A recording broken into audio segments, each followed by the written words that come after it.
Oi, amores! Voltei para ficarmos no nosso consultório semanal, nosso encontro que eu tanto amo, para falar de você, das suas relações, da nossa vida, da nossa experiência enquanto indivíduos que estão em ambiente familiar, lidando com as mais diferentes situações, os mais diferentes desafios. Então é sempre muito bom receber você por aqui no consultório. Fique à vontade e, como eu digo sempre, portas abertas. Pode entrar e pode ficar com a gente. Aliás, a sua presença é o que vai definir o rumo que nós vamos dando aqui a cada encontro, se te é importante, se faz a diferença para você. É isso que me alimenta, que me nutre para pensar em cada um dos temas que eu trago para dividir com você aí de casa. Hoje nós vamos falar sobre um tipo de mágoa. Mágoa que algumas mulheres têm dos homens. Nós vamos pensar sobre por que algumas mulheres são tão magoadas com os homens e o que a gente pode fazer com isto ou por isto. Claro, se tem mágoa é porque tem um motivo. Mas acontece que muitas vezes nós temos uma experiência negativa, dolorosa com a figura masculina e nós vamos transferir isso para a experiência com todos os homens, pensando ser todos os homens o mesmo tipo de homem com quem um dia nós nos relacionamos ou teve alguma experiência negativa tão marcante que agora isso vai definir o nosso olhar e todos os homens não prestam, todos os homens não servem. Como já diziam as avós, tudo farinha do mesmo saco. Qual é o desdobramento disso? Qual é o prejuízo que isso carrega? E é disso que se trata. Nós vamos conversar sobre esse assunto com você aí de casa, participando, claro, sempre. E a minha convidada de hoje volta comigo porque é muito bom ouvir alguém que tem muito para oferecer sobre um tema que lhe é caro, que passa pelo seu coração e que passa, sobretudo, por experimentar mudança, cura, transformação, para além da formação que ela tem em psicologia, com 2 mestrados, livro escrito, é palestrante, líder de mulheres por esse Brasil, atuando de maneira muito profissional. E é muito bom recebê-la mais uma vez, Reviane Bernardo. Tudo bem? Tudo bem, Darleide. Mais uma vez, muito obrigada pelo convite e sempre uma alegria estar aqui. Obrigada. Vamos dizer o que sobre essa mágoa que muitas mulheres têm dos homens? O que nós estamos querendo exatamente identificar nesse conceito e nesse contexto de mágoa feminina a respeito da figura masculina? Quando fala de mágoa, eu entendo muito bem sobre isso, né? Porque eu vivenciei muitos momentos de mágoas. Isso há 20 anos atrás, que quando eu comecei a perceber o quanto isso me fazia mal. E foi uma garota de 14 anos que me chamou a atenção para aquilo que eu sentia, porque eu negava, né, reconhecer esse sentimento de mágoa que eu tinha no meu coração. Como eu já tinha dito outra vez anteriormente, que como psicóloga, eu percebo que muitas mulheres guardam mágoas, né, do seu pai, ou de um ex-namorado, ou de um ex-marido, e essas mágoas acabam sendo projetadas em outros homens, até mesmo nos filhos homens, durante a sua vida. E eu lembro que, há uns 20 anos atrás, eu estava em Recife e eu fui realizar um seminário para adolescentes falando sobre sexualidade e namoro. E no final, uma menina de 14 anos, ela aproximou e disse assim: tia, eu gosto de namorar e quero namorar, mas não quero casar. E eu perguntei por quê? Ela respondeu: porque homem nenhum presta. E eu perguntei: quem te disse isso? Ela respondeu: foi a minha mãe. E aí ela disse: eu já ouvi muitas vezes a minha mãe, a minha tia, a minha avó chorar por causa de homens. E eu não quero isso para mim. Eu me basto. A voz daquela menina me deixou aflita. Eu voltei para casa naquele dia com uma dor no coração, porque quando eu tinha 14 anos de idade, eu pensava como ela. Eu lembro que um dia eu cheguei para minha mãe e falei: mãe, quando eu casar, eu nunca vou chorar por um homem. Eu nunca vou fazer nada que um homem gostaria que eu fizesse. E eu casei para mandar, sabe? Eu casei para ser aquela que tem a ordem que domina. E meu esposo sofreu muito comigo, Darley, dos primeiros anos de casamento. Eu acho que eu cheguei a arrumar a minha mala para ir embora umas 3 vezes. Porque, por causa dos conflitos que aconteciam devido à minha impulsividade, à minha arrogância e à minha brabeza. Eu era muito brava. E um dia eu pensei, como é que eu vou voltar para casa? Né? Para onde eu vou deixando esse relacionamento? E meu esposo era pastor. Eu estou falando de um homem que era pastor. E que é ainda. E que é ainda, né? Mas no início ele já era formado como pastor. Eu costumo dizer para ele hoje, já disse também isso para algumas mulheres, que eu era a ovelha mais problemática que ele cuidava. E a minha casa talvez era a igreja mais difícil que ele administrava. E se ele dissesse para mim assim, Reviane, eu gosto do seu cabelo comprido, eu cortava curtinho. Se ele dissesse, eu gosto do seu cabelo preto, eu pintava de claro. Eu fazia qualquer coisa que pudesse contrariá-lo. Exatamente. Eu tenho, né, na época eu tinha 3 filhos pequenos, lindos, saudáveis, um marido maravilhoso. Ele sempre foi muito bom, muito compreensivo, ele suportava toda essa arrogância, essa impulsividade, com paciência comigo. Então, quando essa moça disse isso para mim, essa garota me disse isso, eu comecei a pensar assim, se toda mulher, se toda adolescente começar a pensar que o homem não presta, o que vai acontecer com os homens? Eles vão ser, ou seja, extinguidos da face da terra. Não estou falando hoje de forma biológica, estou falando de forma subjetiva, de um homem que estar e não estar, porque não há o reconhecimento da mulher. Até porque esse homem, para ser construído, ele precisa do respeito dessa mulher. Começa pela mãe, e pela mulher, e por outras mulheres que passam pela vida dele. E foi aí que eu, um dia, ajoelhei e pedi a Deus ajuda. Senhor, eu não quero acabar com o meu casamento, mas não dá para conviver dessa forma, porque nada que meu marido fazia me agradava. Se chegasse em casa com uma flor, eu dizia assim, por que essa flor?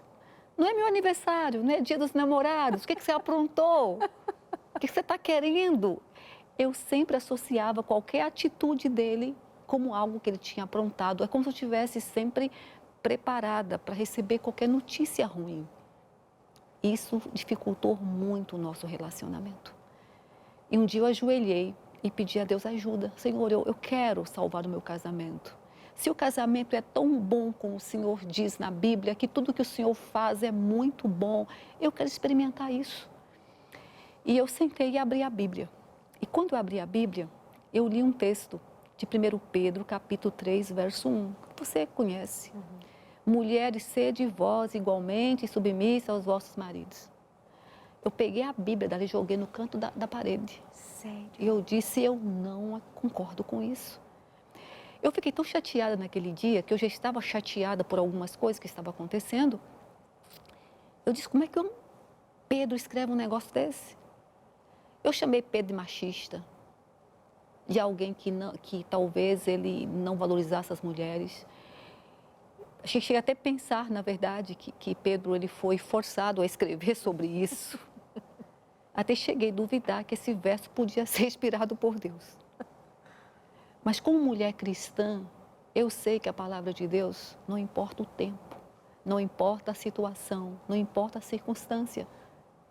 Ela sempre é soberana. E eu sabia que Deus, Ele queria me ensinar algo sobre este verso. E eu comecei a estudar esse verso com muita profundidade. Cheguei até a perguntar para alguns pastores sobre o contexto desse verso e eu fui aprofundando cada vez mais.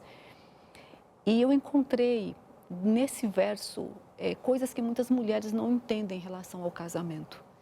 Isso me fez voltar logo no início, logo na origem, isso me ajudou muito. Quando Deus ele cria o homem e depois ele diz, não é bom que o homem esteja só.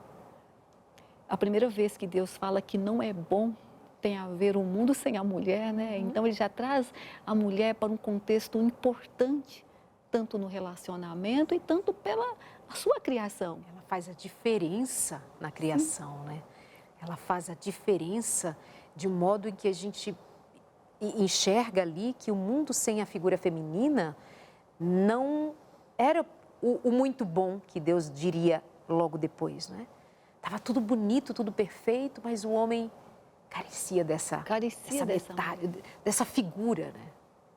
Exatamente. Então, lendo esse texto, e quando Deus diz assim, far-lhe-ei uma ajudadora, uma auxiliadora.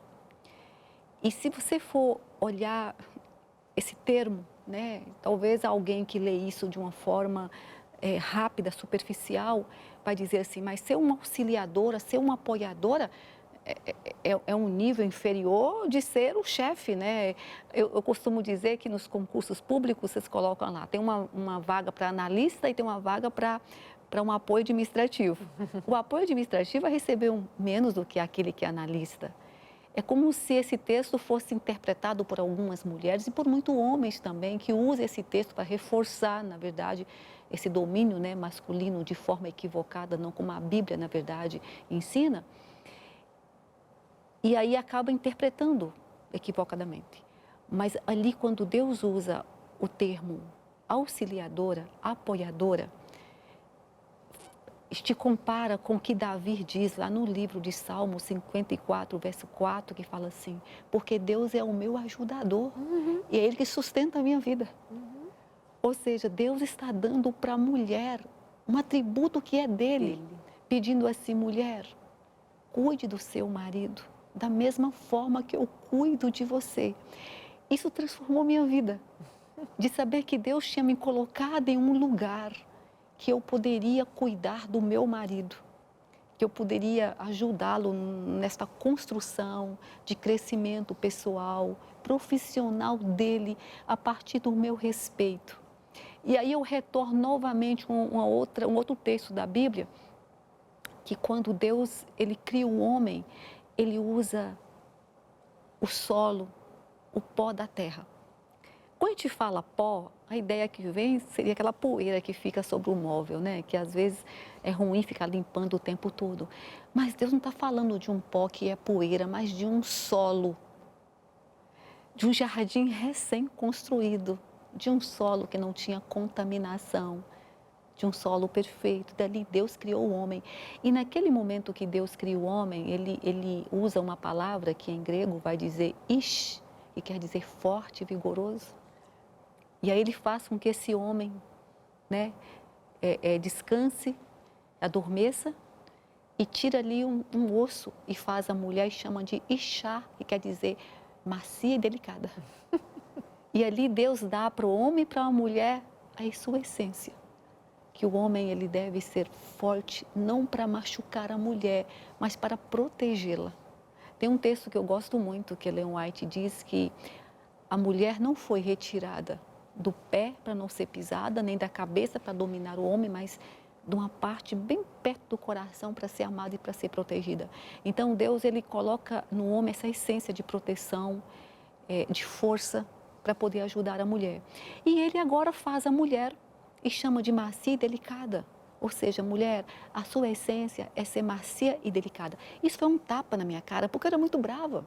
Então eu gritava o tempo todo. Que nós estávamos agora há pouco vendo áudio, né? Passando som, microfone.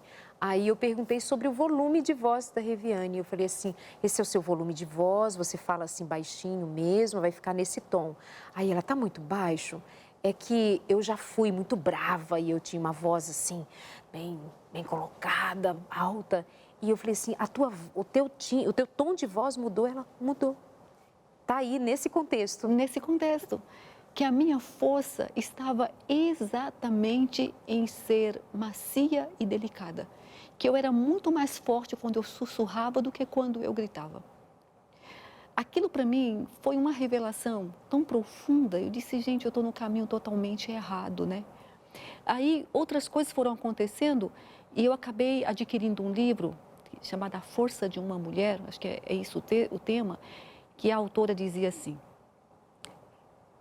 o inimigo teme muito mais uma mulher que é mulher do que uma mulher que se coloca no lugar de um homem. E aí eu disse, então aqui está talvez o problema, porque eu estou enfrentando tantos problemas na minha vida. Reviane, eu acho importante a gente dizer que o contexto maior era o seguinte. Quem não acompanhou, por exemplo, um dos nossos programas já feitos e exibidos, diz respeito a uma mágoa que se instalou em você, um ressentimento até que você adquiriu por conta de uma relação mais difícil com a postura do seu pai. Isso. Então, você acaba por se defender na vida, depois do seu pai ter, por exemplo, dito a ela aos 10 anos de idade que ela não mais iria estudar porque meninas não estudariam, já que o que seria o seu futuro, casar e ter filhos. Portanto, para que estudar? Então, com 10 anos, ela deixa de ir à escola. Somente aos 15 anos, o seu pai, convencido por um pastor, permite que você volte a estudar. E hoje você é uma mulher com 2 mestrados. Então, imagine, e ela ainda já encaminhando para o doutorado. Então, não parou mais de estudar. No entanto, aquele impedimento e outros mais envolvidos na relação pai e filha te fez ter uma visão distorcida sobre o masculino geral. Você parte da figura do seu pai para o universo masculino como um todo, e aí você vai para o casamento com um bom homem, um excelente marido, tá tudo bem. No entanto, você, com seu ressentimento em relação ao homem, não experimenta, não usufrui da relação com o seu marido, de maneira em que você, de fato, usufruindo daquela relação, pudesse ser feliz.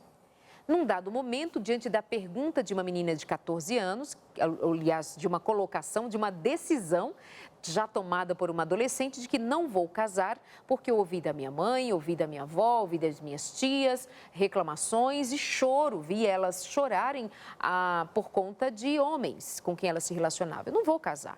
Você se identifica ali naquela fala, mas repercutindo agora de tal maneira. Você estava casada e eu possivelmente esteja ressentida com meu marido por conta do ressentimento com meu pai e coisas afins. Isso é importante para a gente também ter esse contexto em perceber ou ser levado a perceber que até mesmo quem está bem casada, no sentido de ser um bom homem, bom marido, bom pai, não ser usufruída essa relação devidamente por conta de uma história anterior.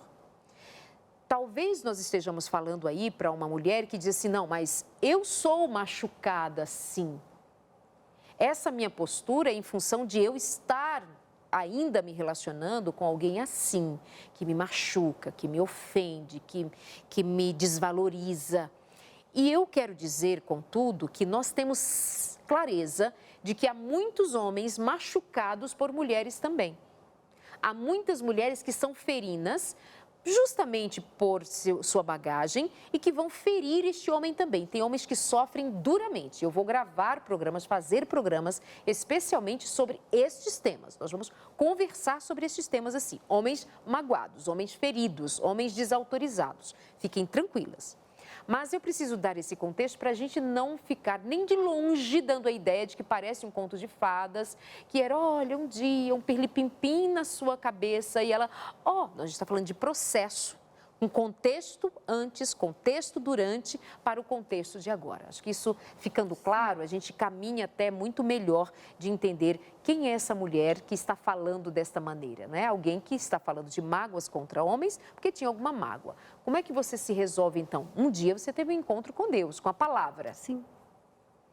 E quando eu encontrei esse texto, e tem um outro texto que me marcou muito, quando diz assim, que a mulher, ela pode ser a coroa na cabeça do seu marido ou pode ser espinhos ou podridão nos ossos dele. Naquele momento eu disse, gente, eu estou sendo uma podridão nos ossos dele. Eu não tenho sido para o meu marido uma coroa na sua cabeça, né? E aí, trabalhando, na verdade, esse material que Deus utilizou para fazer o homem e a mulher, isso mexeu muito comigo, porque o barro, você pode moldar. Você pode quebrar, construir, quebrar e reconstruir, até você chegar a um ponto que aquele vaso é o que você está esperando. Mas ninguém modela o osso. Eu disse, gente, que coisa interessante. Então, é importante esse princípio que uma mulher, quando ela obedece à palavra de Deus, Deus pode trabalhar através dela para mudar o nosso marido. E meu marido hoje, se ele era bom, hoje ele é 100 vezes melhor do que ele era quando eu casei com ele. E tenho certeza que o meu comportamento em relação a ele mudou, isso fez com que ele mudasse. Porque eu não esperei que ele mudasse, eu mudei. Porque às vezes tem muitas pessoas que estão num relacionamento de conflito complicado e ficam o tempo todo se queixando, esperando que o outro mude. Mas a mudança começou em mim. Eu comecei a respeitar o meu marido, a olhar para ele de forma diferente. E isso foi fazendo com que o meu coração ele fosse mudando e transformando. Eu tinha filhos meninos. Isso é importante da lei, nessa questão da relação das mágoas que nós temos com os homens que passaram pela nossa vida na infância. Porque se eu não tenho um conceito bem construído em relação ao homem, todas as vezes que meu filho ele fazer qualquer coisa que me desagrade, eu vou compará-lo ao pai. Se ele conta para mim uma mentira, e eu percebo que ele contou para mim uma mentira, eu não vou corrigi-lo apenas falando dessa atitude que ele cometeu. Eu vou dizer, você é igualzinho ao seu pai, mentiroso como ele. Por que isso é importante nessa relação desse conceito que nós temos em relação ao homem? A Bíblia diz que a boca fala do que está cheio o coração. E o nosso discurso, ele perpassa pelos nossos sentimentos e pelos nossos pensamentos.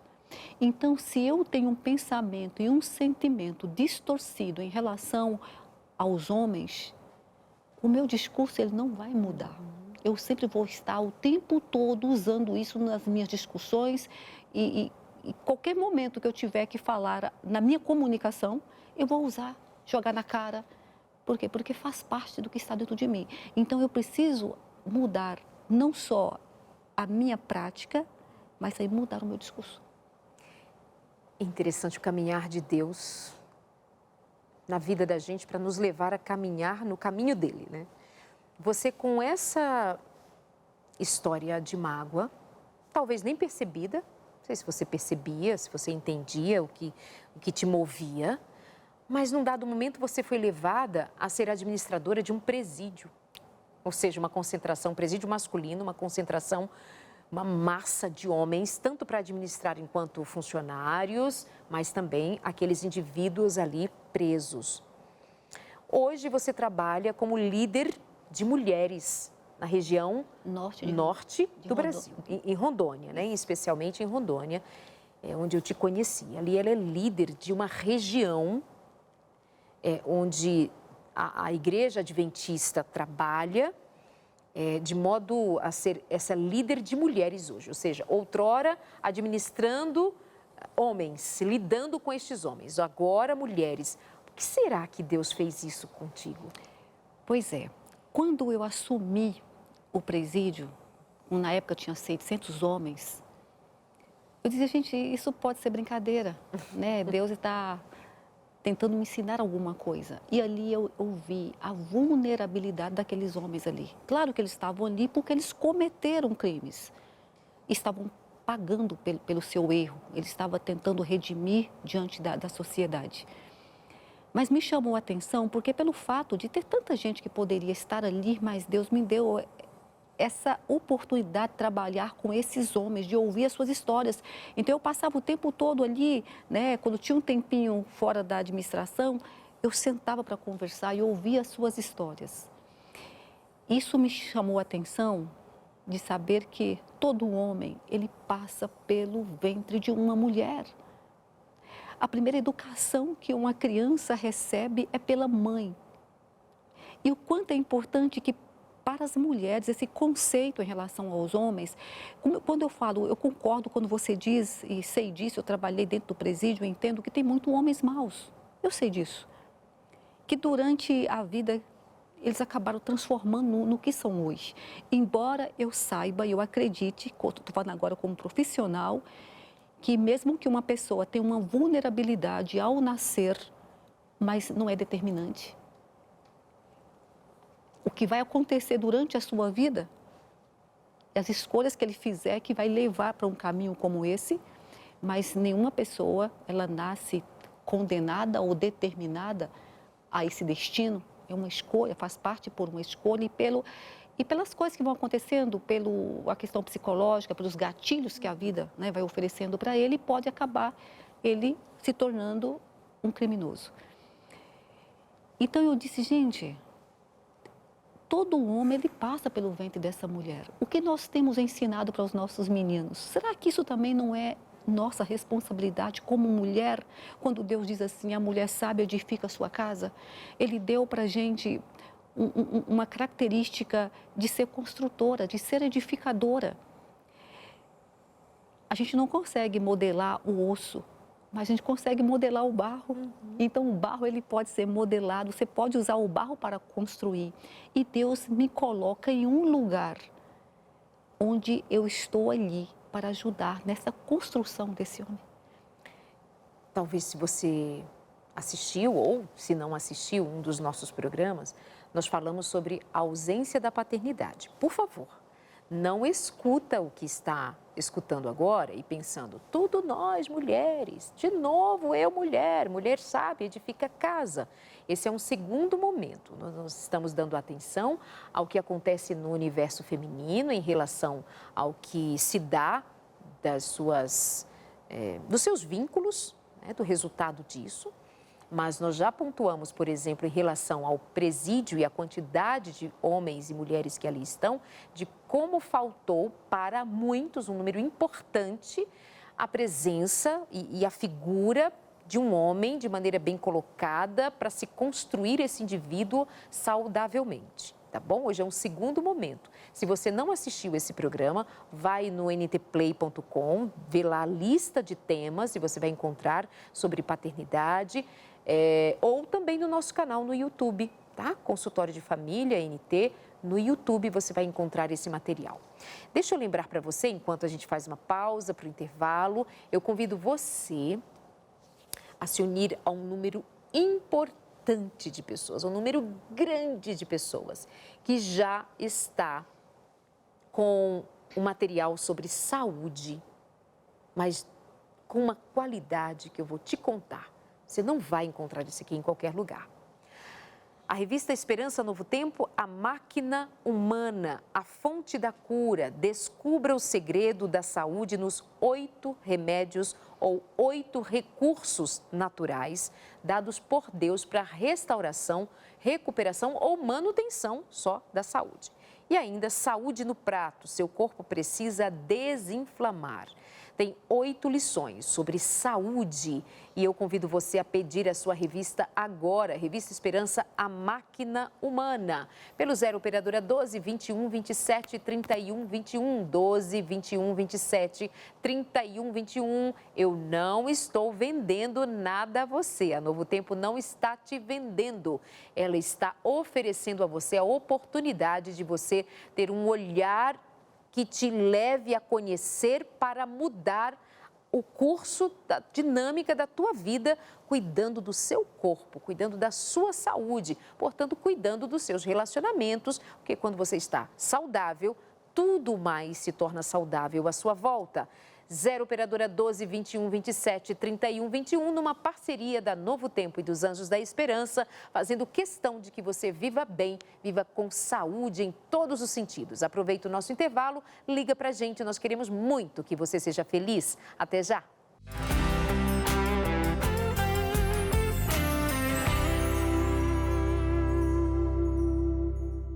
De volta, meus amores, e sabe o que eu quero indicar para você?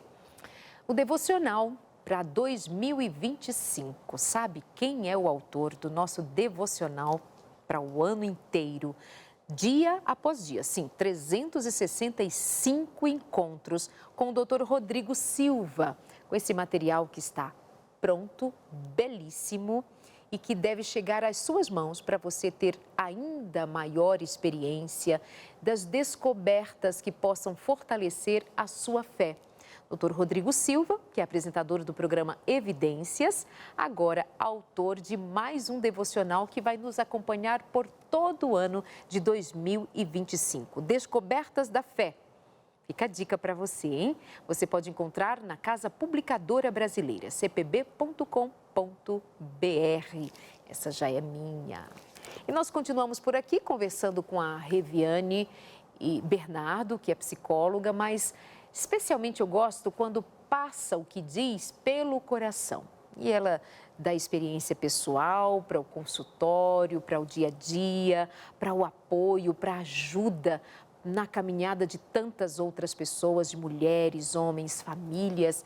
E hoje nós estamos falando de algo que talvez seja alguma sugestão para você pensar sobre o que você pensa e sente em relação aos homens. Será que estamos falando para uma mulher que considera que nenhum homem presta? Será que isso tem a ver com experiências pontuais, dolorosas, claro? Com o pai, com um tio, um avô, alguém que, enquanto homem, te machucou, te feriu, e isso significa alguma coisa para a tua vida agora? O que você também pode dizer que implique na má compreensão da figura masculina por parte das meninas aí na sua casa? Será que você diz alguma coisa que sugere que as suas filhas também tenham a mesma relação com o homem, como é a sua relação com essa figura masculina? Será que nós estamos prejudicando os nossos filhos com falas que vêm de um coração magoado, ressentido com os homens? Calma, também faço questão de que você saiba que já estou trabalhando a temática em relação aos homens, no olhar dessas mulheres, como eles sentem, como eles sofrem. Por que eu faço questão de dizer isso, Reviane? Porque eles sempre têm assim, vocês só falam das mulheres, vocês são as mulheres e nós homens não existimos. Claro que existe e sofre também, né? Mas hoje nós queremos partir disso aqui porque justamente a mágoa feminina faz muitos homens sofrerem. Essa é a questão, né, Reviane? É verdade, e assim, e quando eu comecei a olhar para o meu marido, ou permitir olhar para o meu marido de forma diferente, eu também fui resolvendo a questão com meu pai. Embora o meu pai não sabia que eu tinha essa mágoa, eu nunca tinha tido coragem de chegar para ele e falar, pai, eu tô com raiva. Não, porque todas as férias eu ia lá, a gente conversava, brincava, mas havia um ressentimento. Até que um dia meu esposo foi chamado para ser pastor no distrito de Caruaru, lá em Pernambuco, né? E como eu não tinha estudado, então eu acho que essa foi a maior mágoa que eu tive do meu pai. Quando eu me tornei esposa de pastor, você sabe que na minha época, hoje mudou muito, mas no meu tempo, uma esposa de pastor tinha que aprender, tinha que saber cantar, tinha que saber tocar piano. Eu não sabia fazer nada disso. Talvez até pregar, palestrar. Pregar, palestrar. Eu era tímida, Darlene, tímida ao ponto de se alguém pedir para alguém fazer uma oração voluntária, só o medo que alguém me apontasse, eu me escondia, eu me abaixava para ninguém me ver. Pela timidez que eu tinha de apresentar em público ou falar com as pessoas. Então, de repente, eu caso com um pastor. Eu lembro que durante o internato, o meu esposo foi aconselhado a não casar comigo, porque eu não tinha nenhuma característica para ser uma esposa de pastor. Eu não tinha estudado. Eu casei, eu estava na 6ª série, quando eu casei com um pastor. E, de repente, nós somos enviados para a central de Caruaru, um distrito onde havia muitos profissionais. Aí eu fiquei assustada. Eu disse, e agora, como é que você é esposa de pastor de uma igreja como essa? Aí, mais uma vez, eu me ajoelhei. E eu disse, Senhor, eu não te pedi para casar com um pastor. Eu só queria sair de casa. Eu só queria liberdade. Mas agora eu estou casada com um pastor, eu não sei o que fazer. Eu disse, eu não tenho nada para te oferecer. Nada. Eu não sei cantar, eu não sei pregar, eu não sei tocar piano, tudo aquilo que se espera de uma esposa de pastor, eu não sei nem abraçar. Porque eu era super antipática com as pessoas, porque eu estava amargurada. Porque uma mulher ferida, ela fere, Darleide. E uma mulher curada, ela ama. Como eu era uma mulher ferida, então eu não conseguia ser empática com ninguém. Eu disse, eu não tenho nada para te oferecer, nada. Mas se o Senhor me chamou para ser esposa de pastor, então vai ter que me capacitar. Eu disse, a única coisa que eu tenho para te oferecer é a minha disponibilidade de aprender. Se isso for suficiente, é o que eu posso te oferecer nesse momento. Eu estou pronta para aprender de ti. E de repente eu sinto o meu coração se aquecer e uma voz diz assim: perdoa seu pai. Perdoa o seu pai. Aí eu liguei para ele e eu conversei com ele por um tempo. E foi a partir desse momento que o meu passado, ele foi ficando para trás em forma de traumas e eu fui conseguindo seguir em frente. Eu consegui, a partir daquele momento, ter um vislumbre na minha frente de algo que até então eu não conseguia ver através do perdão. Algumas pessoas acreditam que o perdão é só uma questão de religião, mas não tem nada a ver.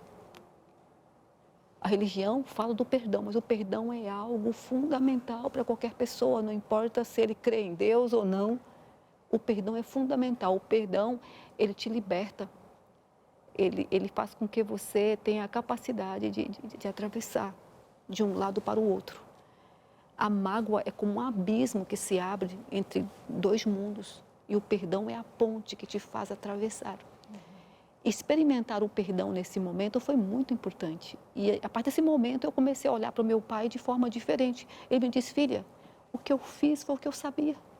Eu nunca imaginei que eu poderia ter te magoado tanto por ter te proibido algumas coisas. Eu estava apenas te protegendo. E hoje eu olho para o meu pai com gratidão, porque eu me tornei a mulher que sou hoje, porque eu transformei os traumas da minha vida em algo que pudesse ajudar outras pessoas também. Então, talvez eu nunca teria interessado por esse tema da paternidade se eu não tivesse vivenciado isso e entendido que isso pode prejudicar a vida de muitos filhos. E hoje eu tento ajudar algumas mulheres que eu tenho contato de perdoar qualquer coisa que tenha acontecido no passado dela, sendo justo ou não, mas o perdão deve ser liberado.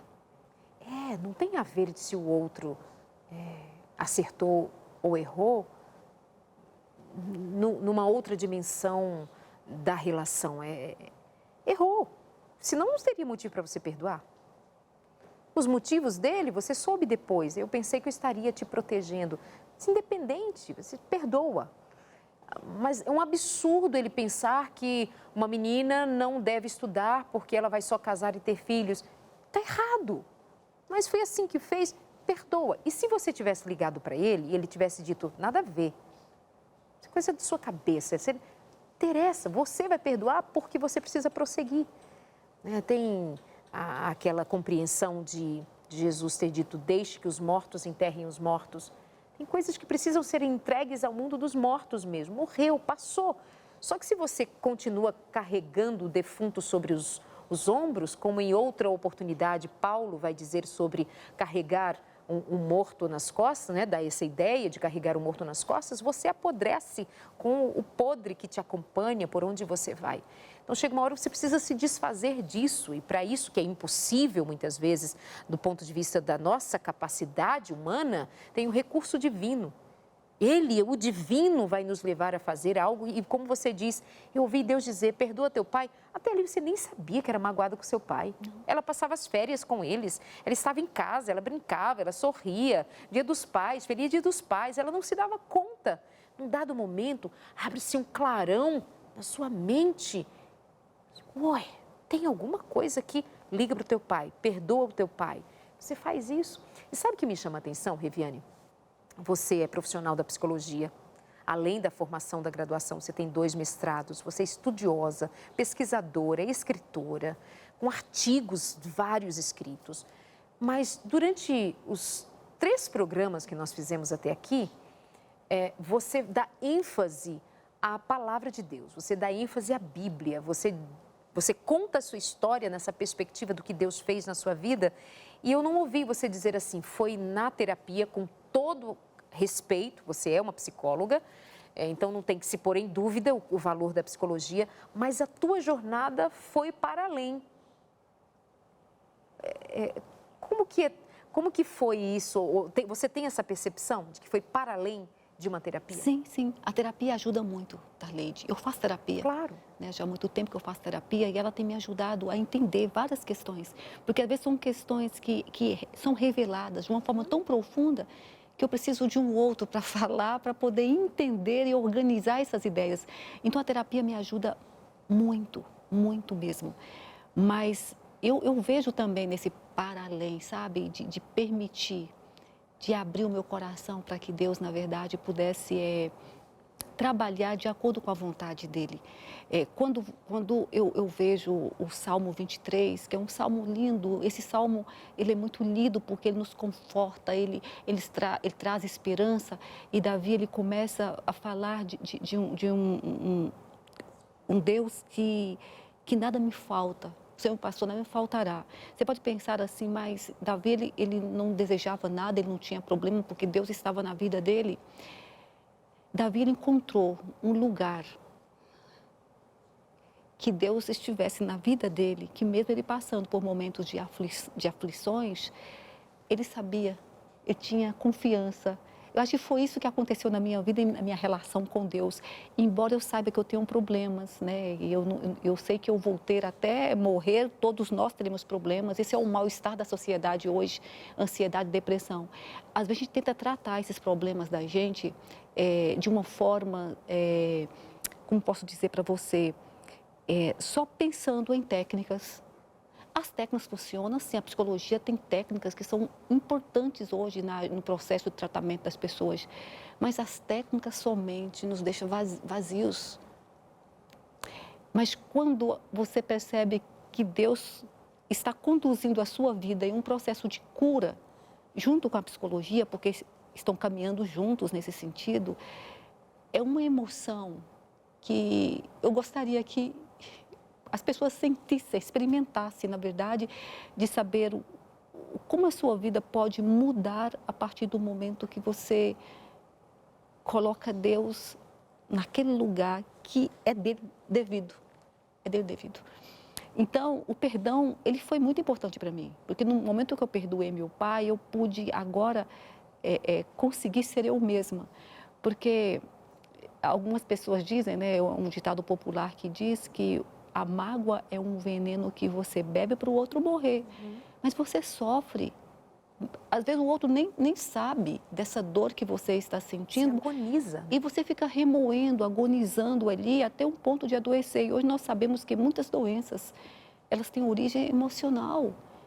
E a mágoa, ela é responsável por muitas doenças que nosso corpo desenvolve. Viviane, o mesmo se dá com os meninos, né? Há homens muito magoados com mãe ou com pai e que resulta em serem homens infelizes. E que cabe a homem e mulher, sem distinção, liberar perdão aos que são as suas figuras, né, principais de autoridade na vida, para que tomem o caminho da vida livres, né? Mas tem homens também que vão contar a mesma história. Vão contar a mesma história. Então, esse perdão é necessário. E no momento que você percebe que tem essa mágoa, porque hoje nós mascaramos nossos sentimentos. A gente tem medo, porque dói. Relembrar o passado é sofrer duas vezes. Mas é preciso que você faça essa recordação para poder elaborar. Sem repetir, sem recordar, você não elabora. Então, muitas vezes, nós não conseguimos falar sobre isso, mas repetimos nas gerações. Então, hoje eu vejo muitos casos de pais que repetem com os filhos a mesma coisa que eles sofreram na sua geração. E se não houver o perdão, se não for falado sobre isso, a tendência é que em todas as gerações o mesmo problema acontece.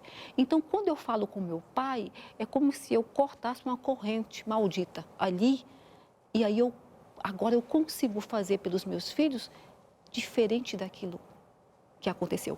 E interessante que meu pai hoje, ele tem um respeito tão grande por mim, ele torce por mim.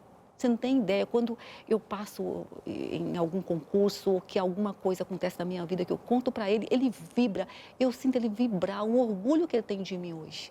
Mas foi uma relação também construída, porque eu tive que aprender a amar o meu pai e saber que aquilo que ele fez por mim, que poderia ter sido por uma ignorância dele de não saber que estava me machucando ou que era algo errado. E hoje eu peguei aquele trauma e disse, talvez tem muitos pais que não sabem também como cuidar desses filhos, né?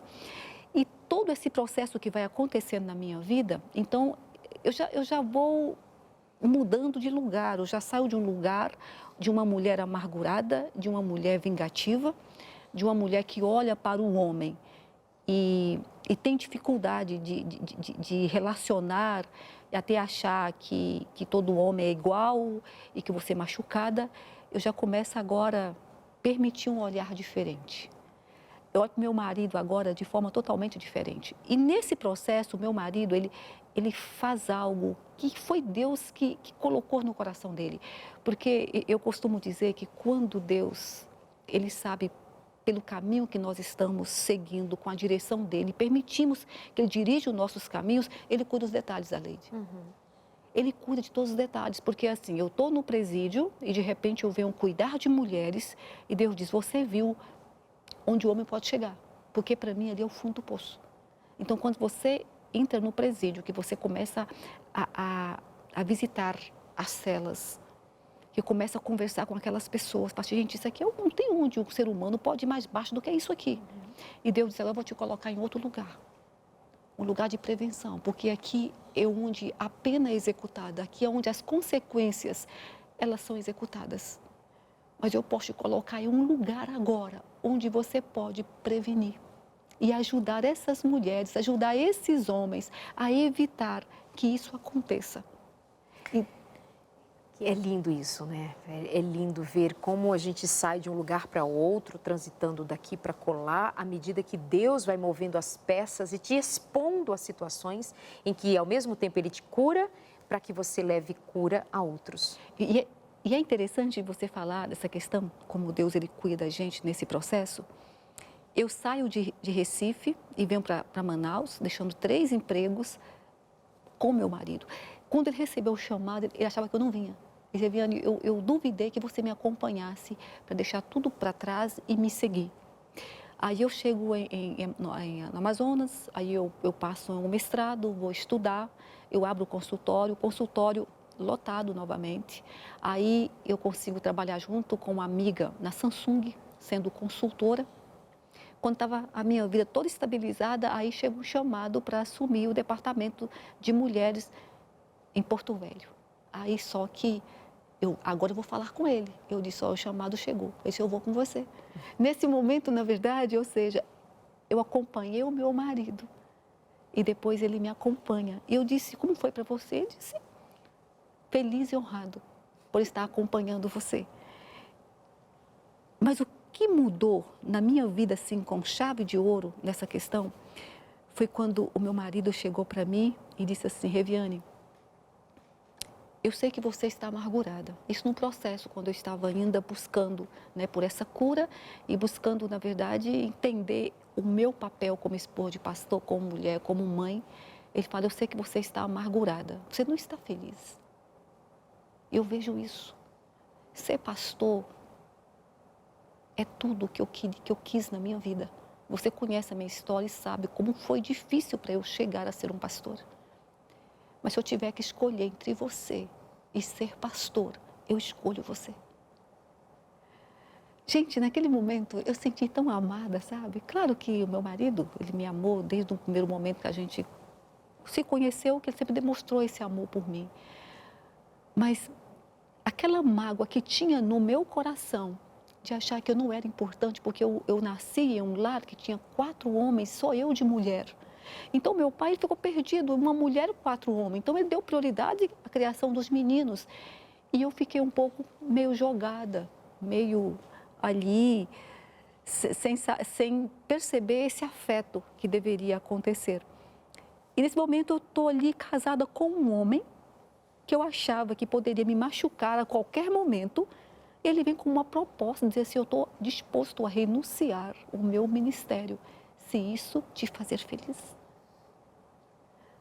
Aí eu disse, eu senti vergonha naquele momento, sabia, Darleide? Eu senti uma gratidão, mas eu senti vergonha. Gente, o que eu fiz esse tempo todo, tentando até mesmo destruir o ministério do meu marido, enquanto ele está disposto a deixar o ministério se eu estiver infeliz. E ali eu pedi perdão para ele também. Eu não pedi perdão somente para o meu pai, eu pedi para ele, me perdoa. A partir de agora eu vou com você para onde você for. E foi aí que Deus olhou para mim e disse assim, olha, você está pronta para que eu possa agora te usar da forma como eu desejo. Porque quando Deus chama, Ele capacita a gente, mas tem que haver disponibilidade. E foi que as portas abriram para mim. Eu me formei em psicologia, eu tinha 37 anos, não era mais uma garotinha. E eu dizia assim, agora com 37 anos, como é que eu vou conseguir trabalho? Nunca trabalhei até então. Como psicóloga? Como psicóloga. Não tinha trabalhado em lugar nenhum, nada, não tinha trabalhado. Né? Quando meus filhos nasceram, eu fui cuidar dos meus filhos, nós tínhamos um distrito muito grande. E uma professora falou para mim assim, Reviane, às vezes as portas se fecham porque você é mais velha. Mas pode abrir exatamente por você ser mais experiente. E parece que Deus ele pegou o meu cadastro, que estava lá na última gaveta e colocou por cima. Ele disse, o tempo para mim não importa, eu controlo o tempo. E quando eu fui trabalhar no presídio, quem me convidou foi um juiz lá de Pernambuco, eu já tinha estagiado com ele, e ele me perguntou, eu estou convidando você, ele se tornou secretário de Justiça e Direitos Humanos, eu estou convidando você para trabalhar comigo como diretora de um presídio. Eu disse, doutor, eu nunca fui diretora de algo tão grande. Eu me formei há 2 anos atrás, recentemente, eu não tenho toda a experiência. Ele falou para mim, Reviane, eu consigo transformar qualquer pessoa num gerente. Eu vou preparar uma equipe para treinar você a ser uma diretora. Mas eu não consigo transformar alguém, um gerente, em alguém que tem humanidade. E é você que eu quero trabalhar com aqueles homens, sabe? E naquele momento eu disse, Senhor, que oportunidade é essa que o Senhor está me dando agora? E ali eu pude entender a vulnerabilidade que esses homens possuem e como nós somos importantes para eles. E como eles são importantes para nós.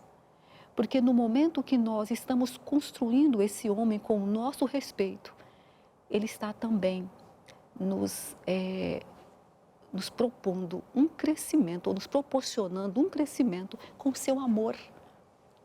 Então, Deus deu para o homem uma capacidade de amar. E se esse amor ele for utilizado da forma como Deus ele tem nos orientado, muitas mulheres podem ser curadas através dos seus maridos. O amor cura. O amor de um homem para sua mulher, para sua família, cura.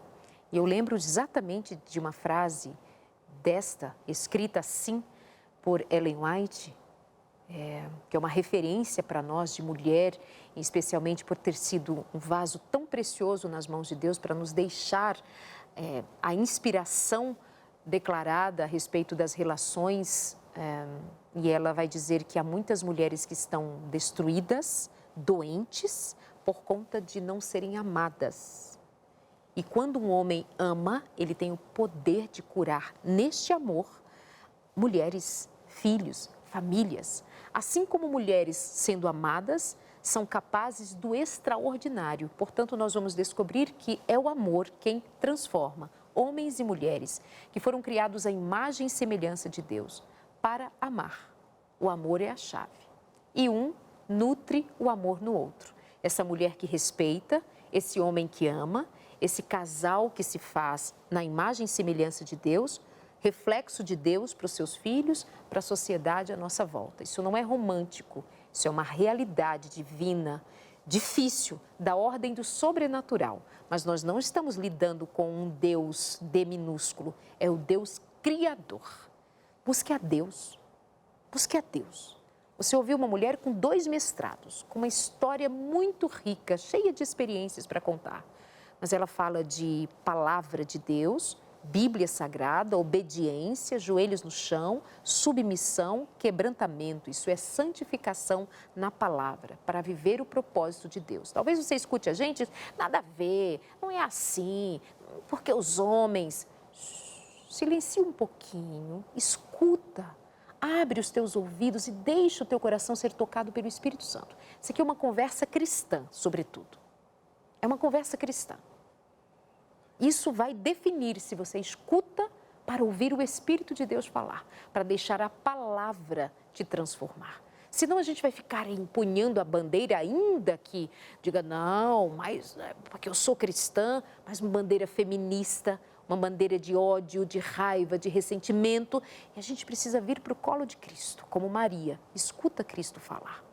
Obrigada, meu amor, por sua vinda aqui, viu? A gente combina outras vezes para você vir lá de Rondônia, porque eu quero mais. Deus te abençoe. Obrigada.